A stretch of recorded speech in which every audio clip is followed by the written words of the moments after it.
Doctor Babasaheb Ambedkar यांचा 69वा महापरिनिर्वाण दिन हा उद्या आहे आणि या निमित्तानं चैत्यभूमीवर भीम अनुयायांची गर्दी झालेली आहे। चैत्यभूमीवर लाखो अनुयायी अभिवादनासाठी येणार असल्यामुळे मुंबई महापालिकेच्या वतीने जय्यत तयारी करण्यात आली आहे। या सर्वांची निवासाची, जेवणाची आणि इतर व्यवस्था सुद्धा मैदानावर करण्यात आलेली आहे। आपण ही दृश्य पाहतोय। उद्या महापरिनिर्वाण दिन आहे आणि त्या निमित्तानं चैत्यभूमीवर भीम अनुयायी राज्यभरातून दाखल होत आहेत, तसंच देशाच्या कानाकोपऱ्यातून सुद्धा दाखल होत आहेत।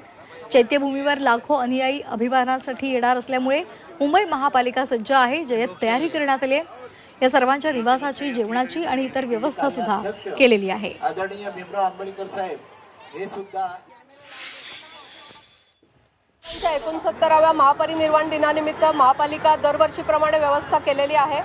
यावर्षी जे पुस्तक प्रकाशन केलेलं आहे तर त्या पुस्तिकेमध्ये त्याचं नाव दीपस्तंभ असं आहे आणि त्या पुस्तिकेमध्ये विविध विषयांवरची माहिती आहे। डॉक्टर बाबासाहेब आंबेडकरांचं जीवनपट आहे, त्याचप्रमाणे विद्यार्थ्यांसाठीच्या शिष्यवृत्त्या आहेत आणि जे तरुणांना नोकऱ्यांच्या संधी आहेत शासनाच्या विविध विभागांमध्ये तर त्याची सुद्धा माहिती दिलेली आहे।